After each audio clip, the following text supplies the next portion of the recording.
Hi viewers, welcome to MK properties. మీకోసం ఒక villa plots project అనేది తీసుకోవడం జరిగింది. ఇది వచ్చేసి మనకి షాద్నగర్ టౌన్ లో లొకేట్ అయ్యి మనకి షాద్నగర్ మున్సిపల్ లిమిట్ లో రావడం జరుగుతుంది. బెంగళూరు హైవే నుంచి ఎగ్జాక్ట్ 3 minutes డ్రైవ్ లో ఉండడం జరుగుతుంది. షాద్నగర్ బస్ స్టాప్ నుంచి ఎగ్జాక్ట్ 3 kilometers డిస్టెన్స్ లో ఉండడం జరుగుతుంది అనమాట. ఇది వచ్చేసి Shri Balaji township.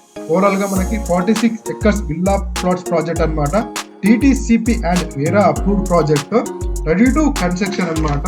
Project highlight చూసుకుంటే grand entrance arch, compound wall, street light, electricity, underground drainage, 40 feet and 33 feet stores అన్నమాట. Children's play area, open park area, club house. Starting plot area వచ్చేసి మనకి 165 నుంచి స్టార్ట్ అవుతాయి అనమాట. దీంట్లో ప్లాట్స్ ఇట్లా మనకి ఆల్రెడీ బుకింగ్ కూడా స్టార్ట్ అయిపోయాయి అనమాట. ఇది వచ్చేసి మనకి phase 2 వస్తుంది. phase 1 వచ్చేసి ఓవరాల్ గా 80% హౌసెస్ అనేది కన్స్ట్రక్షన్ అయిపోయాయి అనమాట. మోర్ డీటెయిల్స్ కోసం స్క్రీన్ మీద కనబడే నంబర్ కి కాల్ చేయండి, మా పేజ్ ని ఫాలో చేయండి, మా ఛానల్ ని సబ్స్క్రైబ్ చేసుకోండి, మా వీడియో లైక్ చేయండి, షేర్ చేయండి. దీంట్లో ప్లాట్ కూడా బుకింగ్ కూడా స్టార్ట్ అయిపోయాయి అనమాట.